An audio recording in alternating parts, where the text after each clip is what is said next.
Show the movie!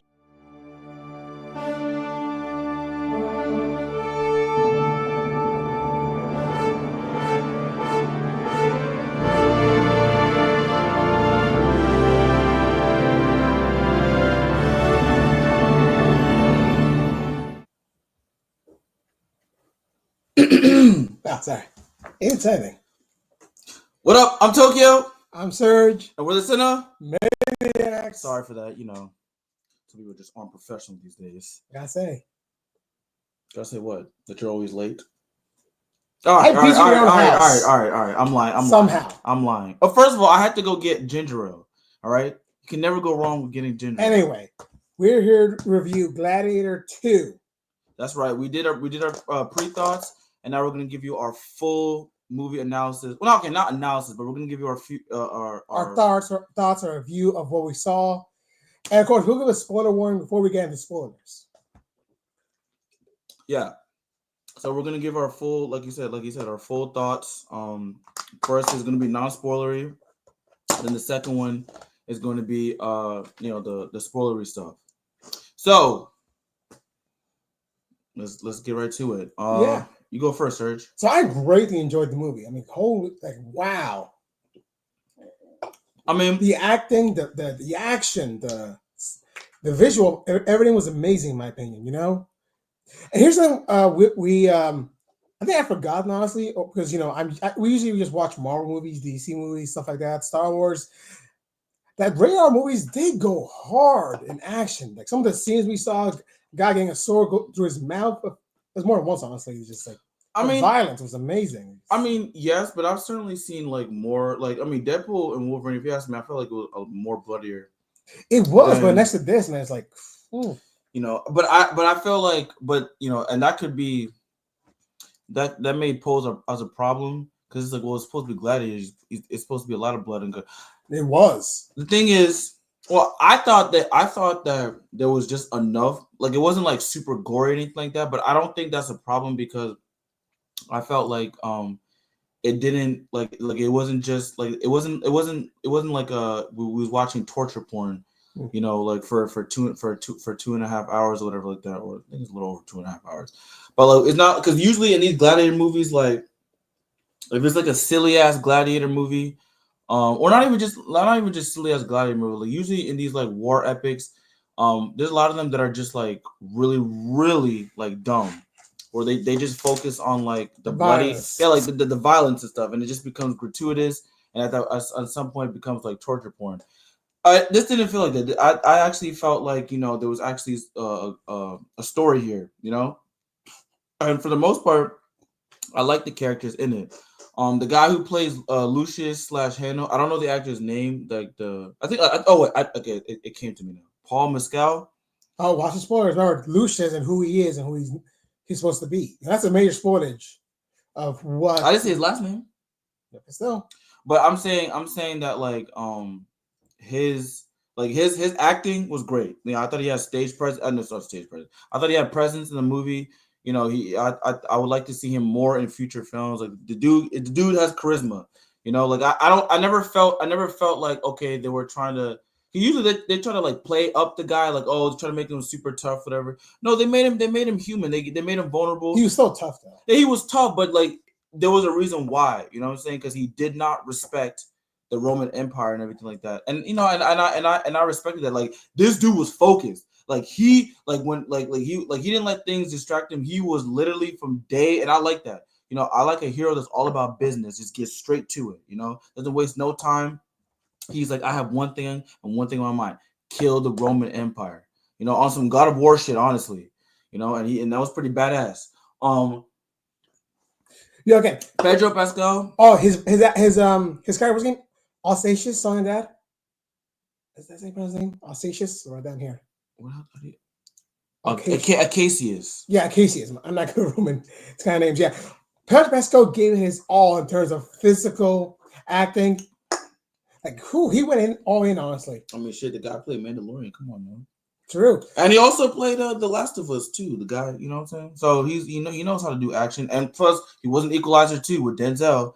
Speaking of Denzel, oh my God, the man. I mean, come on now, Denzel. Like, He's one of the few like still great movie stars. Anything he touches turns to gold. Yeah, like that's what I'm saying. Like he's like this like anything I describe of him, y'all already heard about him. You already know when Denzel's in a movie, he gonna elevate. Even if the movie is so, he alone is gonna elevate it because he is a true talent. Like because again, Denzel, he's picky what movie he does. Either it's gonna be really good globally, like in terms of financial, or just gonna be good critic wise. He's one of those people that like for 40 years has never cheated me out of a bad performance, or really, he's never really been in a bad movie. Like the things that I've watched, I'm like, none of these are bad. Like not saying all of them are great, but they're not bad. Like he's like they're always quality to some extent, or like really high quality. And Denzel always brings gravitas. Like you could like some of the movies that he does, like you can put like they weren't his best, but he can't always be the best at everything, Well, yeah, but what I'm saying is you can always put like like a popular action star, but when you bring Denzel, yeah, you're gonna get some badass, kick-ass moments like in the Equalizer franchise, but you're also gonna get some really great acting. And here is the same thing. You got great acting, and he's also badass too. And I like how his character is kind of like he's like he's not he's smart. Okay, he's not. Yeah, he definitely I'll say he's very he moves like he moves like a politician. You know what I'm saying? Oh yeah, yeah. He moves like a politician. Like he's not really sided with one person or the other or whatever like that. He's like, on his own side. Yeah. He has his own side. I'm already hearing Oscar nomination for Denzel. Honestly, I don't know if he'll get an Oscar for this, but he was really good in it though, because I mean he's Denzel. He never gives you a bad performance. He goes all in. I don't care. You can make Denzel a mermaid, and that shit will still be badass as hell. Again, so this is a big movie. I had Denzel and Pedro Pascal, some of the biggest names on the planet right now. I mean, when you're working with one of the greatest directors of all time, Ridley Scott. Oh yeah. This is a sequel. Yeah, he filmed the first one. He filmed the second one. Like my thing is like when you're Ridley Scott. I mean, he's a vet, so you're gonna get a beautiful looking movie. This guy knows how to direct. Just like he knows how to direct actors. But the thing is because he's been in the game for damn near 50 years, right? Like he knows how to let actors do their thing, Yeah. And also, he's so used to he's used to blockbusters. I mean, he could do smaller films too, but he knows like a lot of moving parts and everything like that. Like you just know, like when you watch Ridley Scott, there's a lot of moving parts in this movie.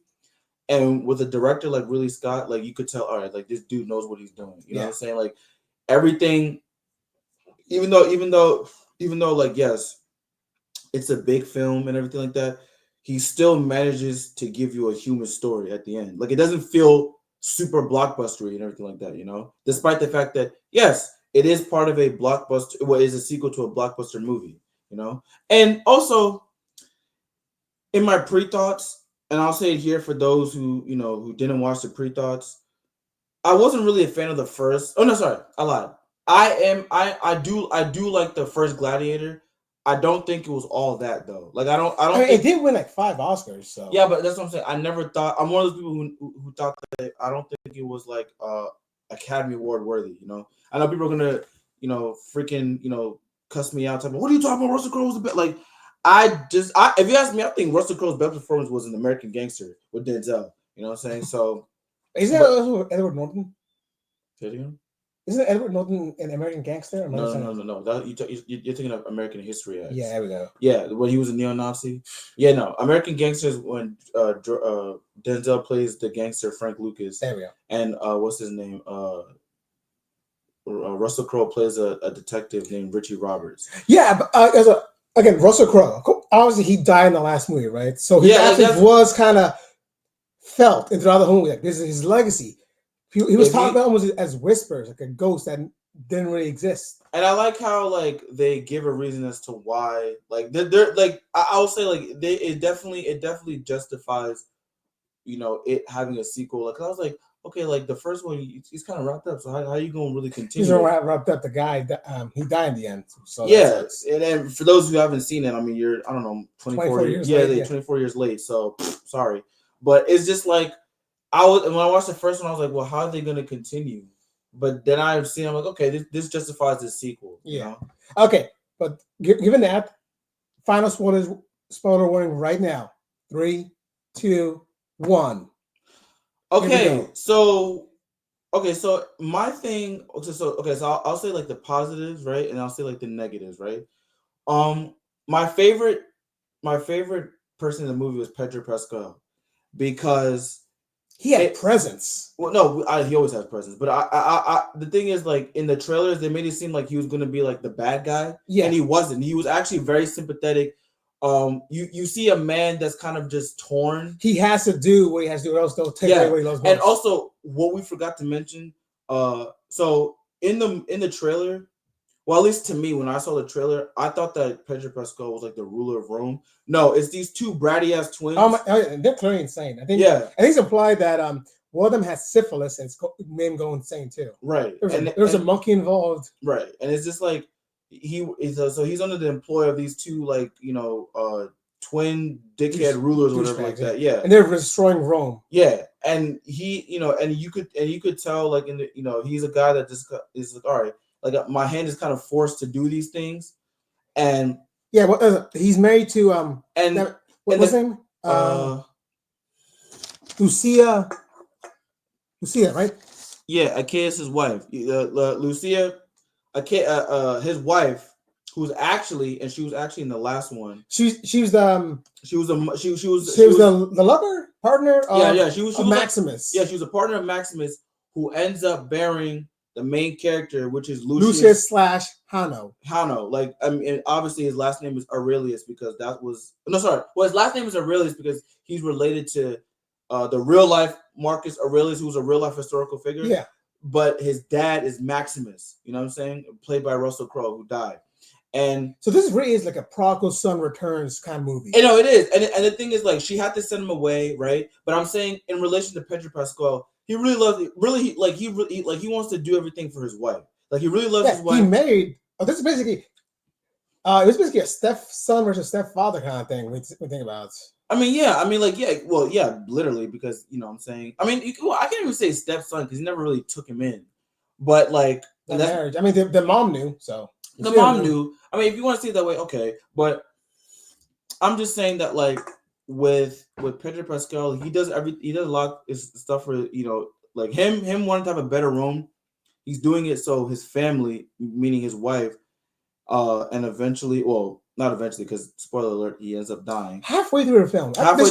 Which I was sad because I was like, damn, I was really learning to like this guy, and that's when I said, because the twins, they were like standard ass villains, but when they killed him, I was like, okay, they gotta go. Yeah, they told you to kill him, you know. Fire squad. Yeah, and I was like, you know what, they gotta go, just because I really like Pedro Pascal and they killed him off, you know, halfway through the film. But what I'm saying is, at the end of the day, he's doing it to protect his family. You know what I'm saying? Like he wants to secretly overthrow the twin rulers and stuff. Yeah, anyone who's in their presence for 5 minutes knows they're insane. Yeah, and the thing is, in this movie, you see everybody's vision for a better Rome, except for one. But like, who's that one? The main villain. There's a project I didn't see coming at all. Mr. Denzel Washington. Well, no. He did want a better Rome. No, he wanted to burn it down. Yeah, but he wanted to rebirth. He wanted to rebirth Rome. You know what I'm saying? No, see, he wanted to destroy down. They only want to just like restructure it. But he wanted to destroy Rome as he once knew it before. Yeah, Maximus, right? Maximus. No, Macrinus. Denzel's character. He wanted to do that, right? But my thing is, each of the characters, you see their vision for Rome. So Pedro Pascal's character, he wants a better Rome for him and his wife, right? Yeah. And I really like that because I'm like, oh damn. In the trailer, they made it seem like he's gonna be like this generic evil ruler, and no, he's really complicated. So when they killed him, I was like, damn, I really feel for him, because I was just like, to me, he seemed the most relatable to me. A guy who's kind of torn between trying to do the right thing, but also he has to play smart, you know. But then again, at the end, what I liked is because, you know, Macrinus, him wanting his own vision for Rome, he's like, well, Pedro Pascal and his wife are a threat, so he rats them out, right? And after ratting them out, you could see Pedro Pascal like saying, you know what, fuck this, like I'm already ratted out, I don't give a shit. And I'm like, that's honorable, because most guys would try to like beg for their lives. Yeah, beg for like, oh please, like, you know, I wouldn't do that to you. But he was like, no, fuck it, like, you know, like I can finally be free now. And I'm like, yo, that's badass, you know. Yeah, but Denzel Washington's character. My God, that was like he played 3D chess and everyone else playing checkers. Yes, he was. I mean, like Denzel. See, what's so great about Denzel because he could play a good. And the thing is, you didn't really know what side. Again, you don't really know what side he was on. You know what I'm saying? Like you're like, okay, he's trying to help out the dude, but then in the back of his head, like he got his own type of plan. So he's like, but until it unfolds, you're like, oh shit. But at the same time, they also kind of made him sympathetic because it was just like this is a guy who was basically he was enslaved. Yeah, he was enslaved. He rose up to like a battle master position. Yeah, then rose up to the second consort of the emperor. And the thing is, I couldn't really be mad at him because it's like, damn, he's really trying to survive. You know what I'm saying? And how he survived, he wants to destroy the kingdom that enslaved him, which I can't really blame him for.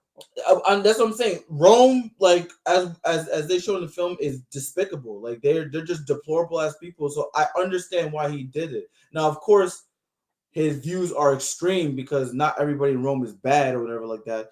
But again, I understand his motivation because this is a guy who was literally like his life was taken away. His name was taken away. His name was taken away. He's like, oh, y'all did that to me, like on some Killmonger shit. Like y'all try to diminish me as a human being. So I'm gonna do that. I'm gonna do that to you guys too. Yeah, real burn down system kind of thing. Kind of like Megatron, to be honest. I'm like, Summer's one. You can't blame him, but you can know he's going too far. But I like how he wasn't like over the top. Like he had a sense of charisma to him. Like it wasn't like, oh my god, I'm just like no, it wasn't even like. Yeah, and there's there's a recurring theme or gag in the movie. He kept making a bet with another politician, ending up owning his house, all the stuff in it.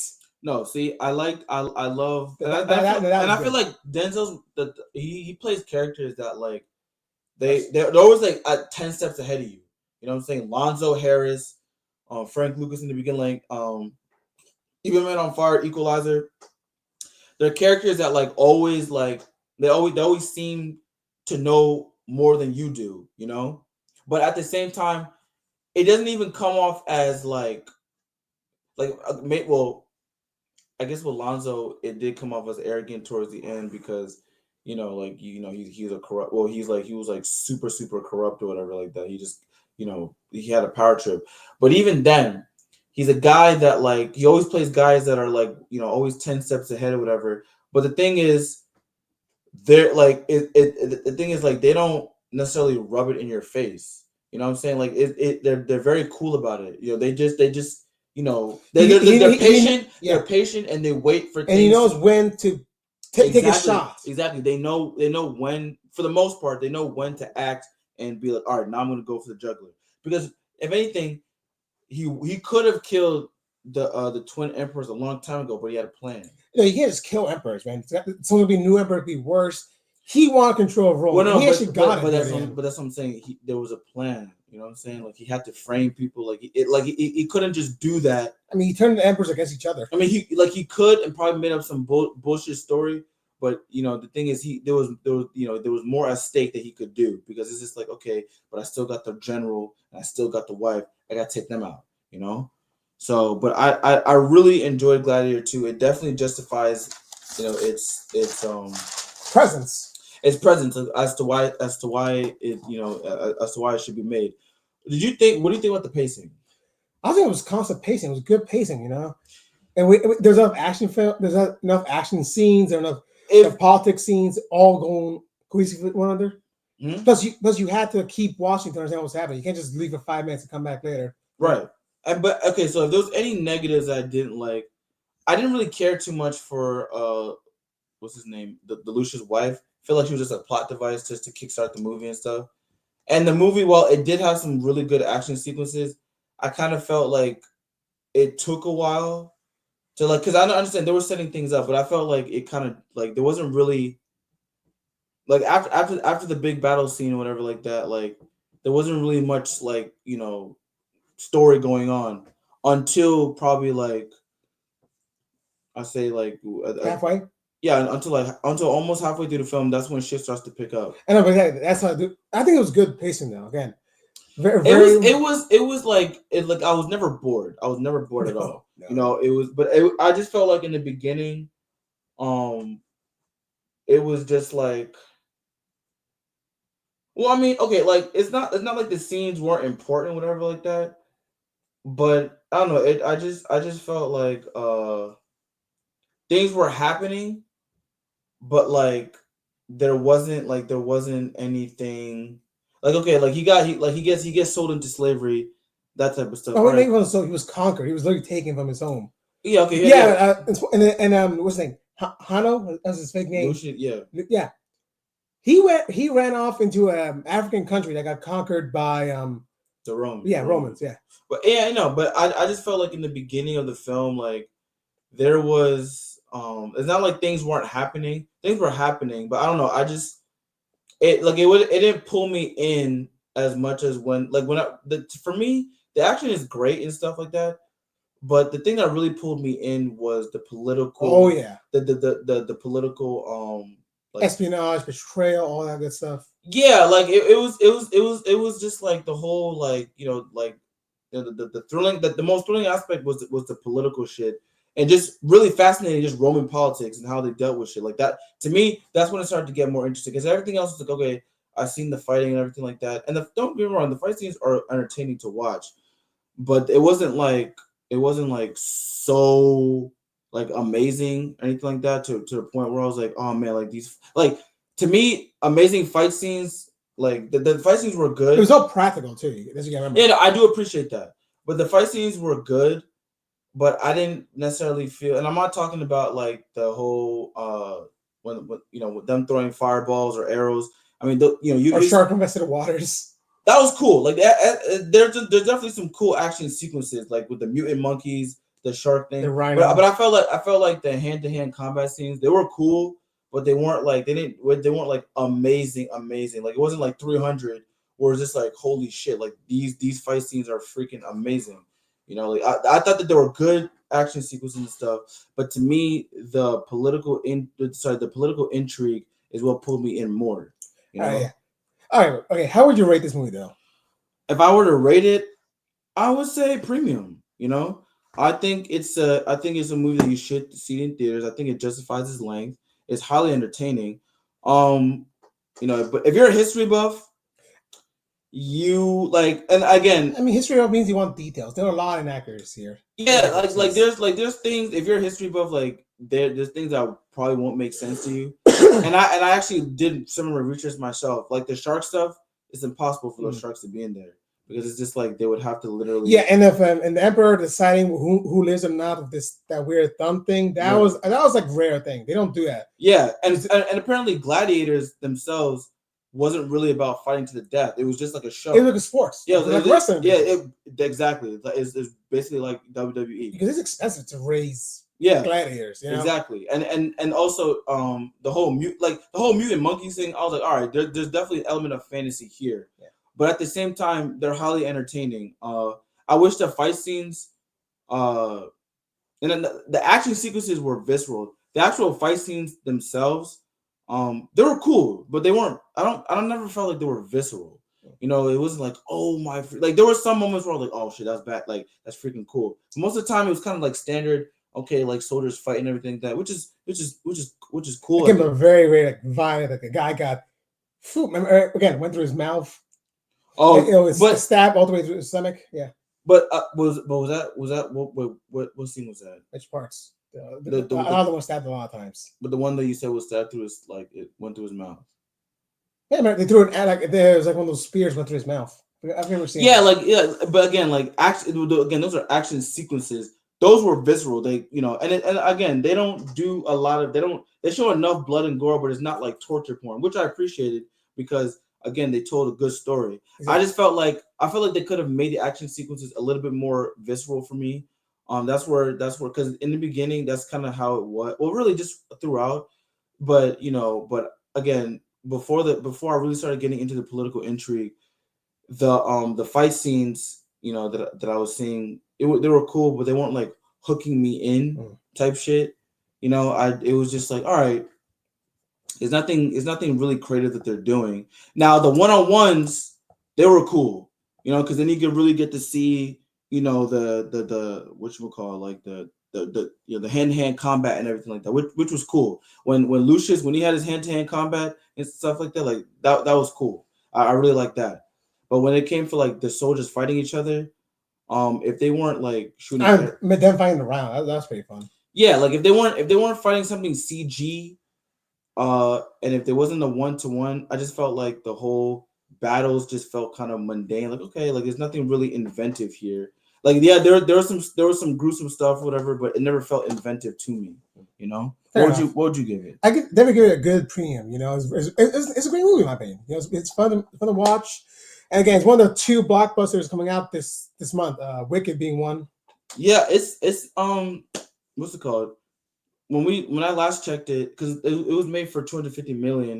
It was, you can check it right now. That last weekend it made like 221 million. So it's definitely going to be about. I think it's made back his money already. Yeah, it's definitely a box office success. What's it say? I don't know right now. Okay, as of this recording, Gladiator has made 220 million. That can't be right, because last time I saw it was 221. Oh, it's just opening weekend. Yeah, it's opening. It's opening. But that's fantastic. I remember we have like a 4-day weekend now, so it's gonna be a lot more people. Right. So I think by next weekend, it'll make its money back and more. You know, all right. This is a movie that you should definitely go see. Especially you just want just to watch, have fun. Okay, if you're tired of superhero, non-very vibe movies, you want to watch this. I mean, like they kind of do superhero it up.